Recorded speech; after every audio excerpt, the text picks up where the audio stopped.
Before I wrote Mindful Parenting, I have authored two other books. The idea of writing a parenting book came to me when I heard the famous quote, "The way we talk to our children becomes their inner voice." The journey has been beautiful because raising a child is like offering a prayer by the couple as a teamwork. Parenting should be a choice and not a compulsion. Parents, when they come together, should decide. You are responsible for the future of your child. So in that way, so you need to intervene and you need to involve in a positive and comprehensive manner in the life of children. Parenting का कोई manual तो है नहीं, हाँ एक guiding light है that has to be mindfulness and a lot of love.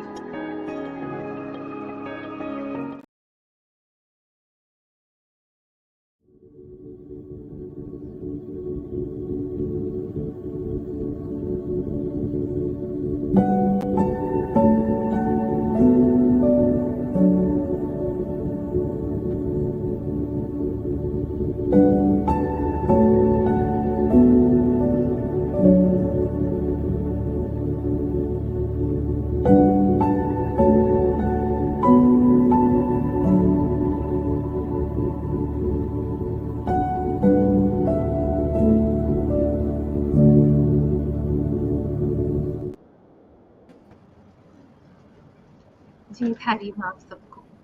आज का दिन बहुत शुभ है, आज गुरु पूर्णिमा है।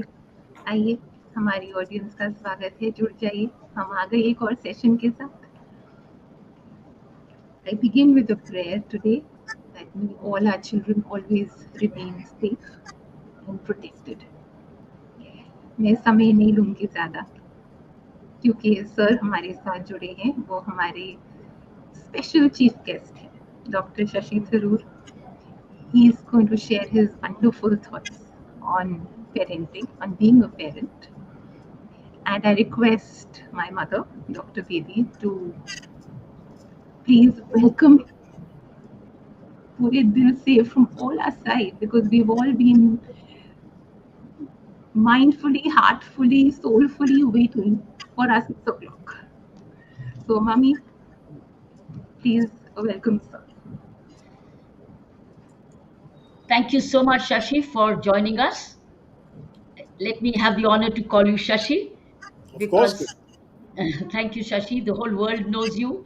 I'm not going to waste time in any way taking to myself.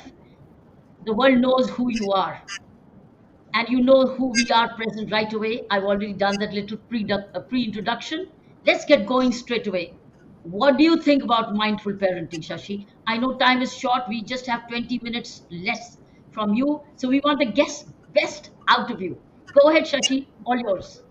Thank you, Kiran. Well, first of all, very good to be with you all, and it's an interesting topic. I don't think I've ever been asked to speak about parenting, but I thought about your discussion today.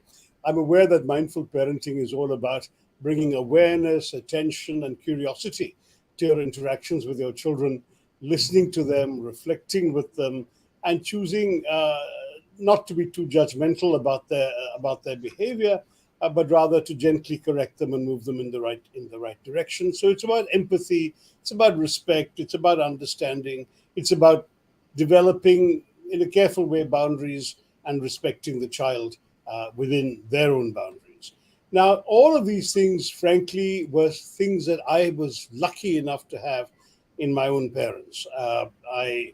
I look back with some astonishment as I see stories of children even today who find themselves being forced to try and live out their parents' dreams, And I was marveling at the fact that in such a much earlier generation, that my father was broad-minded enough. I'll give you the examples that came to my mind because these influenced my own style as a parent, which is that when I was in school, I was inconveniently good at taking examinations. And so I kept coming first in everything, whether or not I particularly cared for the subject. And then when we had to stream in class 9 in those days, I opted for humanities. And I'd done extremely well in science up to that point. So my teachers and principal were quite horrified, and they summoned my parents to the school and said, "Why does our best science student want to take humanities?" And my parents, of course, were like every middle-class Indian family, had wanted their child to become a doctor or an engineer, were equally upset. And they said, "Why don't you want to do this?" And the answer I gave them very truthfully was, "Because I can't stand science." And my father said, "Don't be silly. Of course, you're very good at science. You've come first throughout." To which my answer was, "But if you ask me anything about science the day after I've written the examination, it would have gone right out of my head. All I know is how to take exams. At the end of that, I forget. Whereas if you ask me about literature or history, I can tell you far beyond anything that we were required to know at school, because those subjects fascinate me and I read beyond what I'm supposed to." And I must say, my parents didn't do what most parents even today would still do and say, "Nothing doing, I know what's good for you." They said, "All right, study what you want to study." And then I continued doing well at school, and I ended up with the highest ranks possible, highest marks possible in those days, the ISC examinations, and got a gold medal from the state government and all of that stuff. But at that point, they said, "All right, so at least you've got good marks, so go and study economics. With these marks, you'll walk into an economics course, far better, because with that, you can at least do a more remunerative profession than you can with history or literature." And I said, "Literature, I agree. I don't want to spoil the enjoyment of studying, of reading literature by having to study it. But history is what I really want to do, and not economics." And again, my father was generous enough to let me go. And I did my degree in history. I topped the university. At the end of that, again, they said, "With your marks, get into an IIM. That's where you need to go." So very reluctantly, I took the entrance examinations to the 2 IIMs we had in the country. Because again, their hope was I would at least end up with a job that would make some money. The middle class always thinks in those terms of financial security. And once again, the third time now, I ended up coming first for one of the IIMs and second at the other. And then I turned them both down to go off and pursue a PhD, graduate studies, ending up with a PhD in America in international politics. So the result was that when I took each of those steps, if I didn't have parents who believed in understanding the child and allowing the child to follow his or her own bliss, I would have probably been a miserable misfit in whatever else I might have chosen to do. Whereas the life I've led was made possible by the large-heartedness and broad-mindedness of parents, very different from the typical Indian parent. I've often remembered a cartoon I saw in childhood of a big Indian elephant talking to his baby elephant. And the Indian elephant is saying, "My son, I want you to achieve everything that I could never achieve. For example, I never managed to fly." Now you can imagine the pressure on that poor baby elephant that his father expects him to learn how to fly. But unfortunately, that's what we see time after time. I travel abroad. I'm received by bright young officers of our embassies. And I ask them, "So what have you studied?" And they say, "Oh, they've studied doctoring, medicine or engineering." And I say, "Why'd you waste a medical degree joining the foreign service? You could have studied anything else." And they said, "No, sir, that we did for our parents. Our parents wanted us to be doctors. We wanted to be diplomats or government officers. So we said, okay, we'll study make our parents happy, we'll qualify as doctors, but the first opportunity we get, we'll take the UPSC exams and see what happens. If we don't get the UPSC, we can continue to be doctors." I said, "You would have been terrible doctors then, because your heart would not have been in it. And instead, you have denied some bright young student a place in a medical college by coming into a profession which didn't need a medical degree."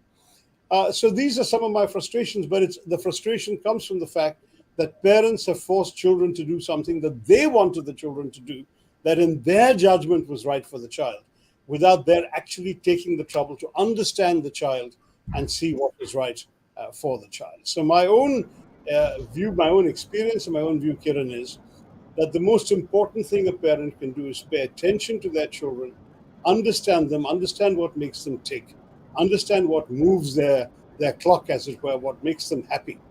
And remember that at the end of the day, we are not going to be doing the job we're forcing them to do. They are the ones who have to wake up in the morning not looking forward to how they're going to spend their day. And that would be a terrible curse we visited upon them by forcing our ideas of what's good for them upon them.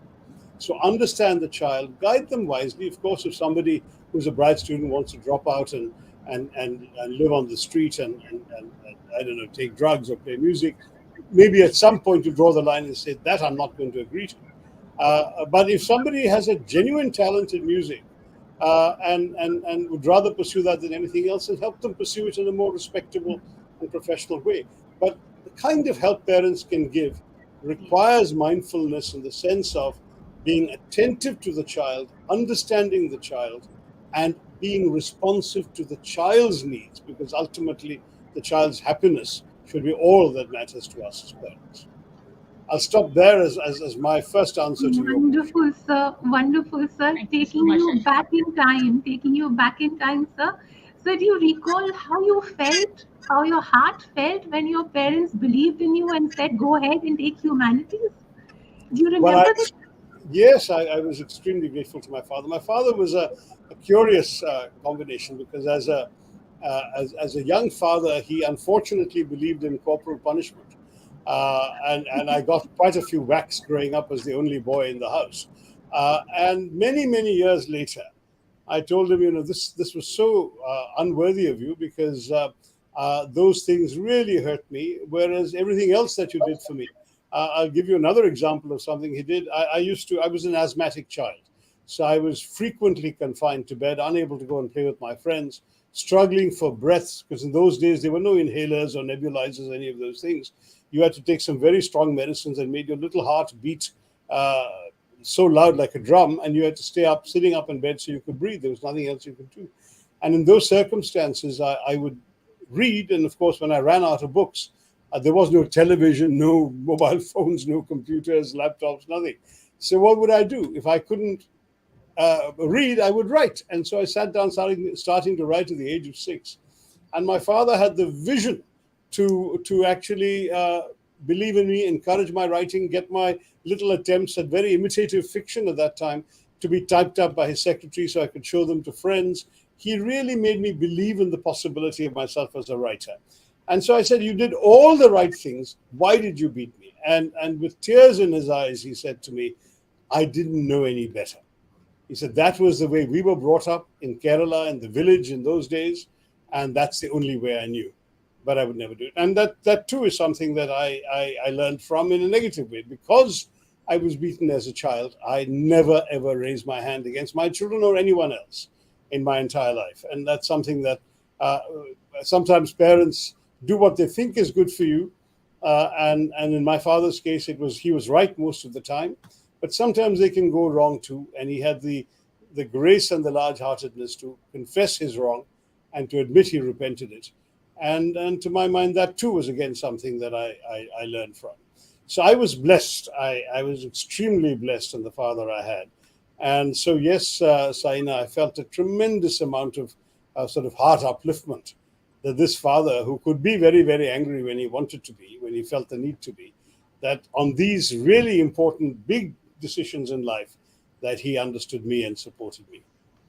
How nice. How nice indeed. Yes, sir. Indeed. Yes. Anybody else? I know. Anybody else asking a question from Shashi? Because he will have a few minutes to go. Yes. Go ahead. Rahul, you have a question? Yes. Ajay has a question. Our parents have a question? Yes, we all of them have a question, sir, for you. So Okay, Pawan, Preeti, go ahead. Pawan and Yeah. Preeti. First of all, I would thank Shri Shashi Tharoor sir for coming on the screen. First of all, my youngest son, he's just 15, and he follows you a lot. And he told me, Pa, you read book The Era of Darkness and Pax Indica. It's amazing book. So he told me to convey this message to you. That is one very important and profound thing I wanted to share. Wonderful. There's a good lesson in parenting. Do what your children ask you to do. Thank you so Thank much. you for conveying the message. One, you shared one beautiful thing now that uh, parents, they are not always right. They do go wrong. But when they go wrong, how we should handle that as a parent, or how we should understand that as a children.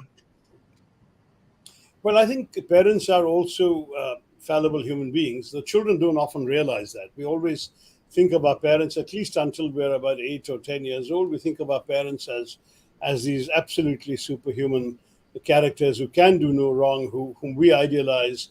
I don't know at what stage the onset of their fallibility comes to mind, but then we go through, the pendulum swings the other way, and we spend our teenage years thinking that everything that our parents say and do must be wrong. So, I mean, at some point, the corrective balance will come. But I think for the parents' point of view, what they need to do, Pavan, is to have the large-heartedness to interrogate themselves, to look into themselves and say, this that I did or said was wrong. I should not have done it or said it. And I think that is something which not enough parents do.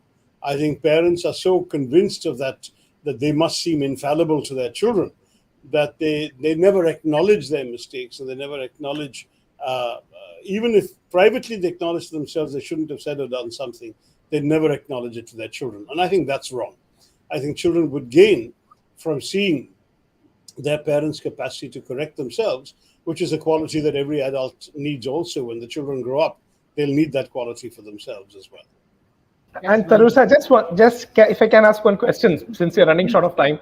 Your two sons, Kanishk and Ishan, we would all like to know, because as Indians, we idolize our leaders from time of Rajiv Gandhi. Now, we have Shashi Tharoor to look up to. So tell us some parenting tips and techniques that you have used to bring up to these two wonderful children. No, I must admit I was very, very indulgent. I encouraged them very much to sort of seek excellence. So from a very small age, I would sort of teach them and then quiz them on world capitals, on world currencies. At the age of about 5, they could tell you the capital of every country on earth. It was quite amazing. And people who came home, friends, were always astonished, and they would try and quiz them and find out. I would encourage them to read, and touch wood, that habit still hasn't left them, which is a blessing, because unlike my generation, they did have alternatives. They grew up with everything, television and Nintendo and PlayStation and mobile phones as well. But they were fortunately sensible enough to value that books had their own place in their lives, and they still do. The other thing about them was that I again feel fortunate that they were model children. I couldn't ever get truly angry with them, so I don't actually recall any moment of being angry enough to even want to shout at them or raise a hand, which I never did. But I will say that they made it easy for me. That they were in many ways model kids, and of course I didn't need to steer them very hard towards the choices they made, because they grew up in a house surrounded by books and learning, and that's what they instinctively went for. Now they're both in professions that involve a lot of reading and writing. Ishan is a diplomatic columnist at the Washington Post, and Kanishk is a senior editor at Foreign Affairs magazine. So in many ways, they have led lives that they seem temperamentally suited for, and I still expect even greater things from them, but still within these domains of writing and expressing themselves through words, which is something they excel at. Ajay, you have a question? Yes. Yeah. So how important is listening in parenting? Very important, Ajay. I'm glad you mentioned that, because if you don't listen, how can you understand? You may be the smartest parent in the country, but just talking to your child without actually listening to them and seeing what upsets them, what makes them work, what makes them tick, would be disastrous. And remember, of course, the child is growing and changing. So listening itself has to change over the years. A very small child will say things that may be charming and delightful, and you may enjoy them, but which may not be very much founded on reason or logic or whatever. And as the child grows older, watching them develop the sense of logic, of consciousness, of reasoning, and their own opinions is an absolute joy. And of course, participating in that by engaging them in conversation, making them question their own ideas is extremely important. Of course, if the children are lucky, there are two parents involved, and certainly there may be issues on which you and your wife don't have the same view on a certain issue. I mean, I remember on religion, for example, where I said I sort of pray every day, and my wife at the time didn't, and as they were studying science and so on, one of my sons particularly was rather enamored of the idea that everything could be explained rationally, and therefore he also disdained religion. And I remember trying to talk to him and reason with him, but never tell him that you are wrong. That is not the way. Listen to what he has to say. Be patient, understand their arguments, and then explain from your own point of view why you think that their analysis may be incomplete, and what are the other things they have to think about before they come to such a definitive conclusion. And I remember some of those conversations as being very valuable. I think that having seen my kids as fathers, and that too, they live in America where they don't have that much help, so they have to be very hands-on themselves. And I too brought them up in places like Singapore and Geneva, and then in New York, where again a lot of parenting is one-on-one. You're also helping feed them, and you're also walking them to school, and you're also talking to them on the way. Taking the kids to school every morning was my job, and I used to be delighted by the conversations we would have, initially walking to the school bus stop, and then finally, when they got a little bigger, walking all the way to school together. It was a tremendous bonding period, and that involved a lot of listening. And my sons asked some of the smartest questions. I remember thinking when I was dealing with the civil war in the former Yugoslavia for the United Nations, I got smarter questions from my 7 turning 8-year-old son about the war, about the causes of the war, and about what was going on and why people were doing what they were doing to each other than I got from many diplomats or many journalists. And for me, this awareness and the satisfaction I had in knowing that I would learn from my children is something that I've always treasured. And even to this day, they're very, very much older now, and their parents themselves. My one lament is how far away they are from me. Of course, we have WhatsApp and email and phone calls, but it's never quite the same thing. And I would love to have been able to talk to them face to face every day. So there's something to be said for the joint family in India. Those of you who are able to keep your adult children near enough to talk to them every day, you're very lucky. So you're a very loving grandfather also. That too, absolutely. Yes, I have 3 grandchildren whom I don't see nearly enough of. But they're all 3 so small that it's not yet time for any serious conversations. When that comes, I hope I'll see more of them. We wish you a lot of loving times with the family, sir. We wish you all the very best. Thank you so very much. Thank you. Such a pleasure to be with you. Thank you for giving us your time. So If the memento can be given to sir. Yeah. Yes, a 12-year-old has made this for you. His name is Mahadevan. Rahul will give it to you in person. This is made by Rahul. Oh, wow. All right.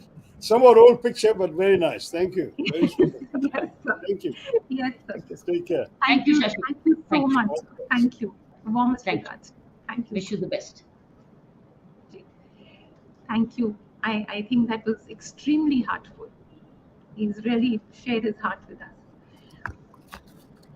Ajit sir, It's a thank perfect. you. It's a perfect treatise on summation and treatise on parenting, isn't it, Ajay? Yeah, very true. Actually, I would like to express my heartiest gratitude to Dr. Shashi Tharoor for graciously accepting our invitation to join our mindful parenting session. It is an honor to have such an esteemed personality sharing his insights and wisdom with all of us. It was through his enlightening book, Nehru, The Invention of India, that I discovered the depth of his intellectual prowess and his profound understanding of Indian history and politics. His ability to articulate complex ideas with clarity and passion truly captivated me and deepened my admiration for his contributions to literature and public life. Beyond his professional achievements, Dr. Tharoor is a devoted parent who encouraged his children, Kanishk and Nishant Tharoor, to pursue their passions in writing and journalism, resulting in their successful careers, as he explained here today, in this field. This demonstrates his understanding of the importance of nurturing and supporting children's aspirations. I would like to thank you, Kiran Bedi ma'am, Saina ji, Praveen, who could not be here, then Rahul Ishwar, my friend, and our guest parents, Pawan and Preeti Surana. Over to you, Saina ji. Thank you, sir. Thank you for that very heartfelt expressed thoughts. Now can we chat with Pawan and Preeti and find out what brought them here? Why have we picked them up? Let's ask them. Why have we got them? What's made them smart parents? We request Mummy and Daddy to share their thoughts, and we'll be joined by their very beautiful, sweet. I've said beautiful. We might like to bring Dhruv in. Because Dhruv has the reason we chose you both. Because we saw Dhruv. Yes, There you are. Would you tell us, Dhruv? Would you sit down and tell us what's made your parents so special for you? I think it all comes down to how they've conditioned me while I was growing up. One of the fundamental reasons I'm what I am today is because when I was a 13-year-old, they looked at me as a 13-year-old, and while I'm a 21-year-old, they still look at me as a 21-year-old. So I think it's about renewing perceptions, as our beloved Matra would always say, that the way you renew perceptions towards your child, like that means a lot to the child, and it builds the bond very, very strong. So all my gratitude to them. Yeah. No, give us one instance which made the difference, became a turning point. Come on, tell us something very smart. I think 3 years back, when I had written a book, I had co-authored this book called Unlocking the Courses of Life. I had even gifted that to you while I came to Delhi. That incident, while I launched it, it was a very breakthrough moment for us as a family, where they just had this perception that, okay, he's not a kid anymore, and they could just welcome me as an adult, and it means so much to be on this end and to receive all this grace. So yes, that would be it. And tell us, how did you get your value system? It all comes down to Mahatria, and I'm sure you are also connected to him. And I don't know what to tell when it comes to Mahatria, but it's just that we have to represent and share him with the world. And I think I'm very grateful to my mother, who's introduced me to the path, and I think life has never been the same again. So my value system comes from there. No, tell us your story. When your mummy used to go for the satsang of Mahatra, and what used to happen? Come on, you, Preeti, you tell me. I would like to share on that. I mean, he was just 6 or 7 years old when we used to go to, every Sunday we used to go to satsang. And we used to go there, sit, and satsang used to start and he used to sleep. He just used to sleep for 2 hours, and satsang gets over, we have to wake him up, and while returning in the car, we used to ask him, why did you sleep? You didn't listen to anything. And he told, you ask me anything, I will tell you. And whatever we ask, you tell me what. They shared at least 2 values what Mahatria shared today.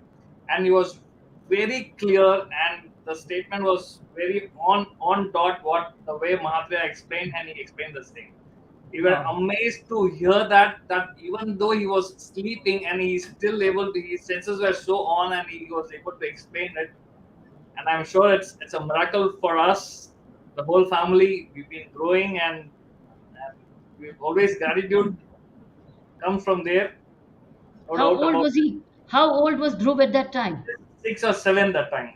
So the message is from your lesson is that if the children of that age are introduced to spiritual living, value-based listening, it makes all the difference. Am I right? Yes. And so after that, when did he stop sleeping in the satsang? He stopped sleeping. I'll share one small incident, that we were not on the station, and it was raining heavily, and he called us in the morning around 5:30, and he told, Pa, it's raining, how will I go for satsang? I told him, you carry this much cash, You get down, you whatever vehicle, auto or taxi, whichever. Those days Ola was not there. You get into it, you reach there, and he reached around 6:30, 7 o'clock. The session starts. He was drenched. He was just 8 years or 9 years that time, and that was the eye-opening session for him also and for us also again. That at this age he had got himself aligned to the path, and Madhya took session on him for 2 hours, telling that if he can be aligned to this path of spirituality, why not? It is just a number actually. Why not? Anybody can do it, and that is the age. And he's reached 21. I mean, he can explain us on parenting actually. Why I got Saina, I'll explain to you why did I get Dhruv and the family together, both Pavan and Preeti, because I came across this young man Dhruv, and very value based, very ethical, very emotionally very balanced, very helpful, and very well mannered, very well behaved. I just came across him. They're running a school, and I went back to the source, and the source was early satsang from the age of and early the right kind of listening, right value based listening. So it was not anything metaphysical. I didn't find any blindness or metaphysical. He was only talking about good behavior, being a great human being with right kind of ideas and positivity in her. So I think that's what made us let's bring Pavan and Preeti together to find out how could he produce a son like Dhruv.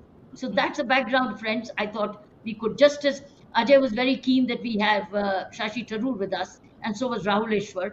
I was very keen in Saina to have Preeti and Pavan with us to let people listen and hear that when you take children to such places at such a young age, you are letting them listen themselves without preaching.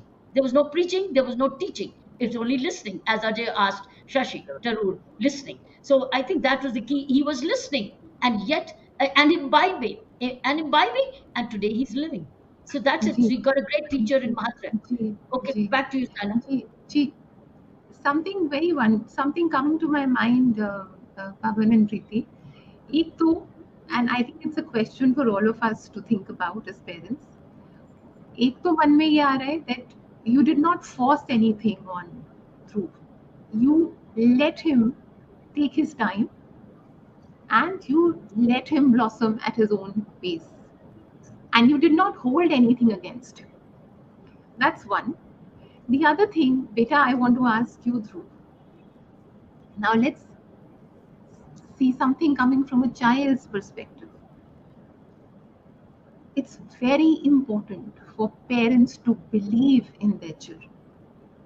Because if you don't, it creates a lot of self-doubt in a child. And it pushes the child back. And the child takes a lot of time to recover. I think it's the greatest duty, sacred duty for a parent, to believe in your children and help them blossom and fight the self-doubt, because anyways there's so much of noise coming from outside. So beta, Dhruv, how important has been that self-belief that your parents have put in you? I think that's a wonderful question.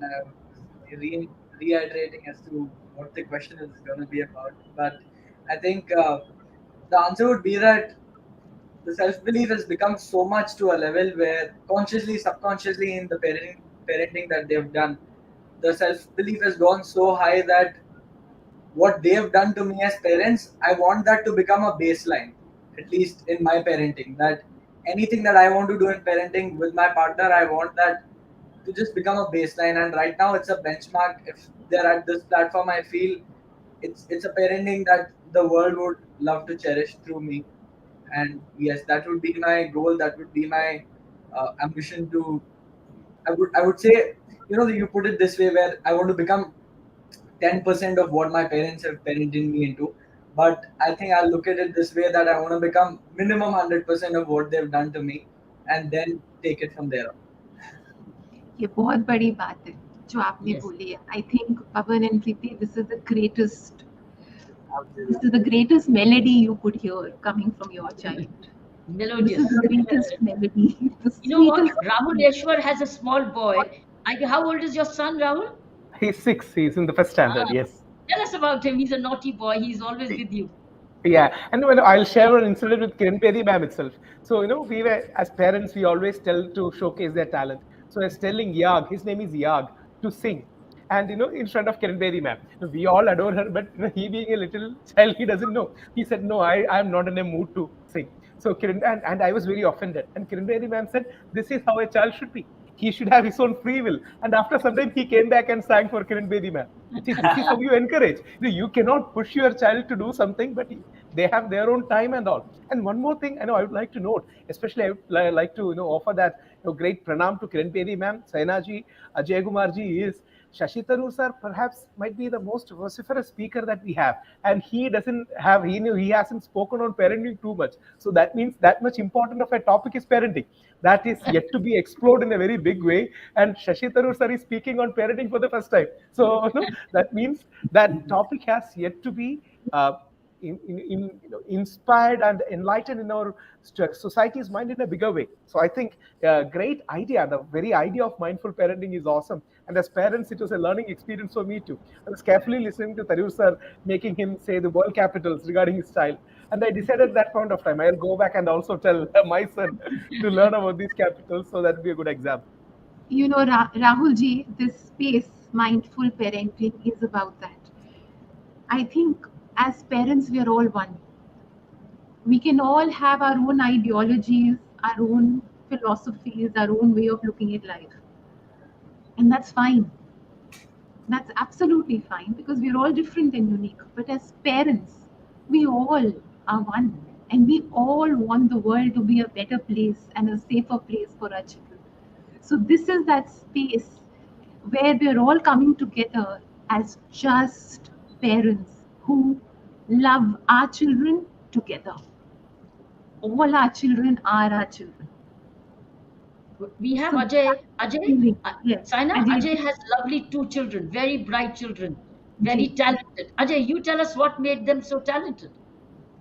Yeah, I think the question I asked Dr. Tharoor about listening, I think it's very, very important as a parent that we should listen to our children, and I think that has contributed to their inner development. If we don't listen to them carefully, they will find out that we are not listening actively to the conversation.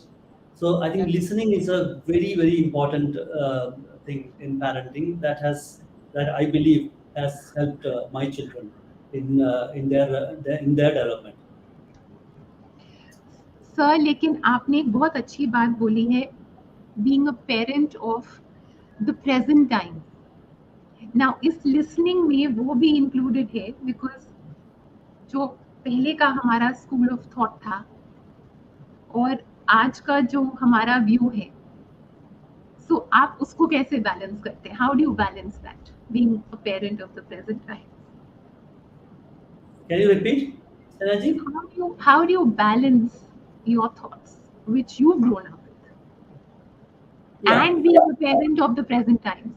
Yeah, I think during our time, like as a child, our parents believed in a different value systems. So for them, maybe listening was not always the way that we wanted, or we we listen to our children the same way. We couldn't expect the same reaction from our parents. Also the kind of value systems that our parents had and we have. Technology has changed, the pace of life has changed. We don't have enough time to listen to our children, but our parents had time. Still, when we went to them, sometimes they said they are busy. They had their own reasoning for not listening to us. So we as parents, from our experience, what our parents did not do to us, maybe we bold as parents, we started listening to our children. We started showing more empathy. Today, the concept of management has changed. The same way the concept of leaders have changed, and also the concept of parenting has changed. So I think it's two different time frames. So it's very difficult to compare how we grew up and how we, at our time, how our children grew up. Can I ask Dhruv? Dhruv, tell us the difference as you see in your friends. Your upbringing, how do you find it different with your friends? Can you compare? Yes. So while I was studying in Indore and then Bangalore for college, I eventually realized that for them, coming out of the house was release in terms of making the choices that they want to take. And it might not be humble choices as well. But in parenting, I understood that the way my parents have parented me is that they share their opinions as friends, that this is what I think is right for you and this is what I think is wrong for you. But to realize that this magical ingredient, which I've realized, that if you give the child a choice, that you make a decision, because end of the day you're an individual as an own, that makes all the difference. And of course, having a guru in life, that makes all the difference. But I felt they were not given the freedom of choice which they had to execute once they left home, and choicelessly then they probably indulge into habits or anything that's unpleasant. But I think it all comes down to, if you give the child the choice that they have to make, but share your views on it. So the child reacts in a very responsible way, I would say. Preeti, how does it feel listening to him? Preeti, how does it feel? How does it feel when he calls you mummy, when they both call you mummy? It keeps you going, right? That word mummy. It's very heart touching, when he calls me ma. So the only thing is, when he enters house, he leaves house, he's like ma, ma, ma. So that really, makes me feel really proud, and I'm blessed to have such a wonderful child in my life. And I really believe that what you magnetize in life, that whatever we magnetize in life, we are because what we magnetize today. If we magnetize abundance, we definitely deserve abundance, and we are designed for abundance. So this we are the child of Almighty God, and we should deserve abundance in water. Get some water. Get some water. Get some water. We are right here for you. We are going to listen. We deserve, our children deserve abundance in all the forms, like abundance in terms of health, or abundance in wealth, and yes, definitely abundance in today's term. I feel when the one thing, very right thing we did in our life is putting them into the right path, the spiritual path, getting connected to the universe, where they don't need friends or parents. The fences are the spiritual fences, always surrounded around them. Rahul, tell us about your little boy. What kind of questions he asks, and how do you deal with them? And the curiosity, I believe youngsters or the young children will have their curiosity, and it's up to us that we point out the right direction. I was very inspired by Pawanji and Preetiji, who rightly pointed out that angle of spirituality. You can call it existential intelligence, you can call it spirituality, you can call it any term of your choice, because many people may differ on the term. But a life intelligence that a person should have, an existential intelligence that a person should have, is very important. That kind of a spiritual orientation, a higher orientation, is lacking in many of our students today. Many parents even find it very fashionable that they don't go for such a kind of satsang, or they don't understand the value of it. So I believe that's a very important part. And Kiran Bedi ma'am, once when she came to UAE for a program, also pointed this out. This kind of orientation should be there. They should be good with sports. They should be good with all the subjects. They should be good with arts. But there is a higher self. You can call a rose by any other name will be as sweet. So you can call by any other name, but that aspect of spiritual orientation is important. And I believe all the parents will listen to them and understand the significance. Especially our children needs to be oriented in that way. That will give us a sense of being a guru or a mentor or a guide. That's the most important aspect. And I would like to know from Kiran Bedi ma'am, since we were talking in our office, Saina ma'am is calling Kiran Bedi ma'am mommy with such affection. We can listen to that kind of warmth. So tell us something about Kiran Bedi ma'am's parenting style. Don't do that. I'm looking at conscience alarm. I think what is important is we are looking at a conscience alarm. How do we raise the conscience alarm in our children? Because then that is always with you. Conscience alarm. Listen to it. I think the moment you start training people or training the youth or the children, okay, quietly sit and listen to your own self. Are you doing the right thing? Are you think is there a better way to do it?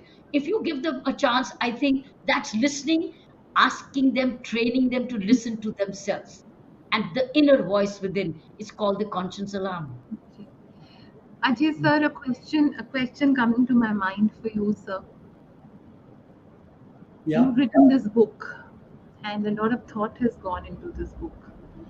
Let's, through this platform, collectively tell all our parents that it's so important to pray for your children. And it's so important for your children to see their parents pray, but not just in thought, but in thought, word, deed.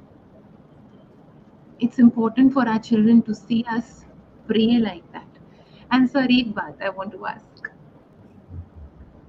You need a lot of courage to also pray and then keep surrendering the destiny of your children at the divine feet. Because after a certain point, we as parents can't control the destinies of our children.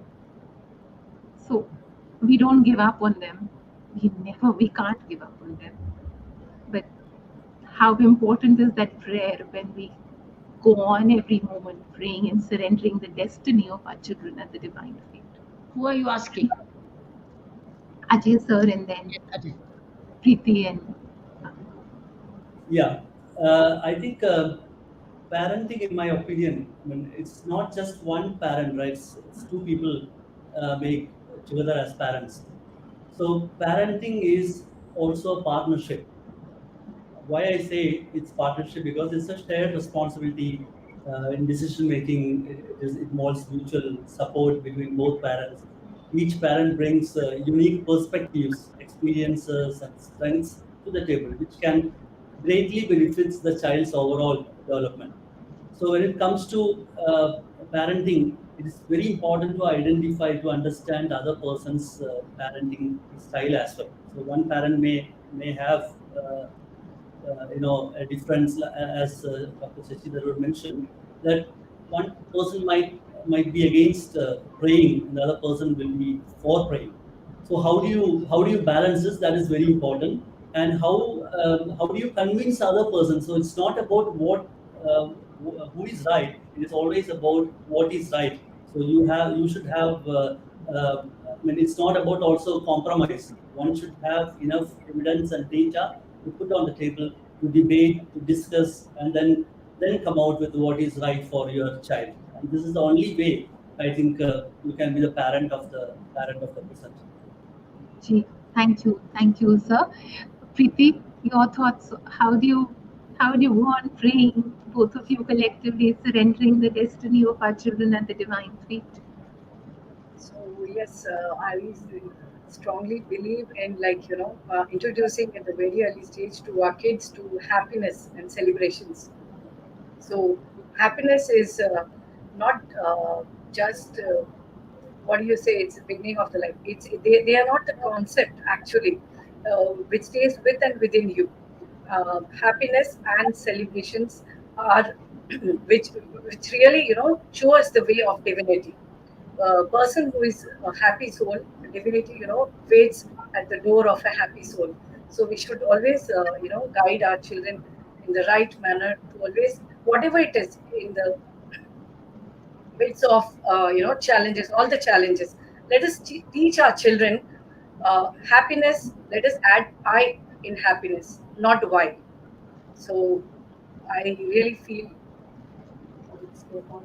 I would share one more beautiful thing about it as I continue to Preeti. Where there is happiness, love is there.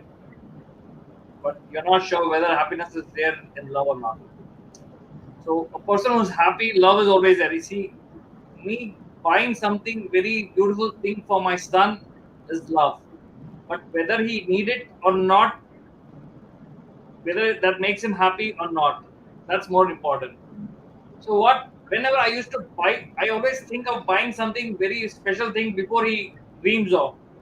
So, but he used to play with that toy for a day, maximum for a day. Next day, something new. So I changed my. See, that's buying for him is love for me, love towards my son. But whether he's happy or not, he's happy for just for a day and then it's over. Then I decided I will take along with me to buy what I want to give him. And I used to give him an option of 2 or 3. And then in that option, he used to select that one. And that made him more happier than what I used to buy him. So happiness is very important in a kid. And the longer happier you are, the best you will manifest. The best you will manifest. For me, I understand gratitude is very important. We should inculcate this habit at a very childhood time. I'll just share one small example. Please, please. My dad is having his dinner. He is asking chef, कि एक roti ला दो. He's just commanding that एक roti ला दो. He's just serving him over. I am also there. My son also is there. See, anyways, if I command, he has to serve me. But I told him, Bhaiya ji, ek roti la doge kya? So he's coming with one roti, and then he's asking me, Bhaiya, aur kuch laun kya karke? A little difference. See, my dad is just commanding, and I am asking. Anyways, he has to serve me, but I'm telling you, ek roti la doge kya karke? The son is, children, they don't listen. They observe and absorb. They don't listen. I repeat, they observe and absorb. Now the kid is watching me. He is observing me also. He is observing elder people at home also. And he will exactly absorb the best thing, what it has come. He saw the chef coming and serving and asking some more to me. So that's one thing we should always understand. We should live an example for our kids. That's true. जी आपका And ये happiness is also not about doing whatever they ask for, right? Pardon, I didn't get you, sir. जी Ajay sir Happiness is also not about whatever they ask for, giving whatever they ask for, right? Yeah.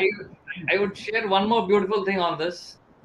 During parenting, I've learned to say no without using word no. Learn to say no without using word no. Either you give alternative option, or one more incident. He just for a day he took a flight and came to Chennai when he was studying in Indore. He just took a flight without informing us. He was just 16 years old. He took a flight and came down to Chennai without informing us, just for a day, less than 24 hours. So there was a lot of question, and sir पे बच्चे को इतना sir पे चढ़ा के रखा है, पूछा भी नहीं और वो आ गया करके. So okay, I listened to everyone.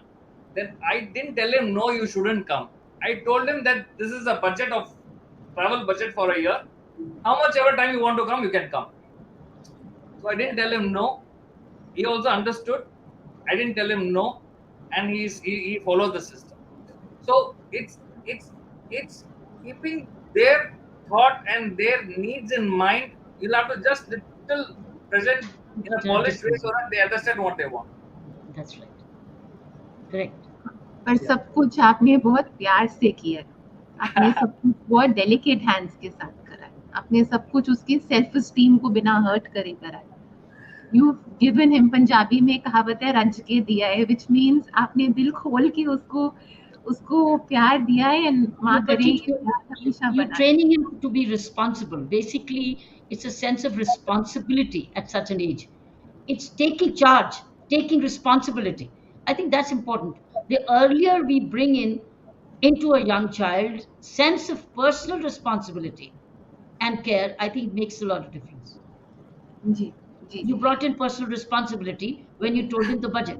And now he's responsible. How does he want to run the budget? Any other thoughts you would like to share before we go to Ajay sir for what he's felt today? Ji, Pawan, Preeti. Ji. First of all, thank you all for blessing us and allowing us to come to this fantastic month, I would say. And heartful gratitude to our Guru Mahatriya. He's been a blessing to us, and we've been growing since we have aligned with him. He has always taught us one beautiful thing, because today's world, it's growing. When it's grow, everything matters. And very beautiful, profound statement he taught us. He had sown a seed in us. Money can do little. Money can do little only. But money can do great thing through us. Money can do little, but money can do great things through us. What money can do, only money can do. So it is human beings' moral responsibility to become rich and do their karma right. This is a beautiful seed sown in our mind when we were growing at an early age. The importance of money also is important, and the other side, if you have abundance, then there is a way to share with the world, and that is what makes us a beautiful human being. And that is a gift from us by living a good human life. That is a gift from us to God, who has given us this human being life. Dhruv, I know you're doing a kangaroo school. You're teaching, bringing in children, playway children. What kind of attitude are you seeing in parents when they're bringing their children for early training? Go ahead, Dhruv. Yes. Tell us about your kangaroo and the experience you're having with the parents. So we have started out with just 12 kids, and I think I've individually met all the parents, the mother and the father.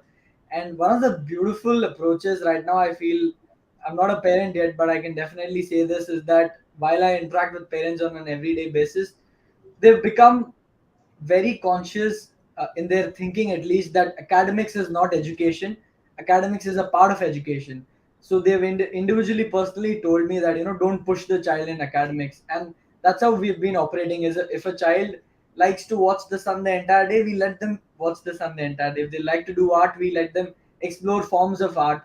But this is something that's beautiful, that's happening out there in the world. I think we can all become better parents, but I want to highlight what's right that's happening is that they're slowly changing their conditioning, their perspective, that, let the child explore the way they want. So that's what I want to share. That's the new generation. That's the new change. Go ahead, Sandra. Thank you.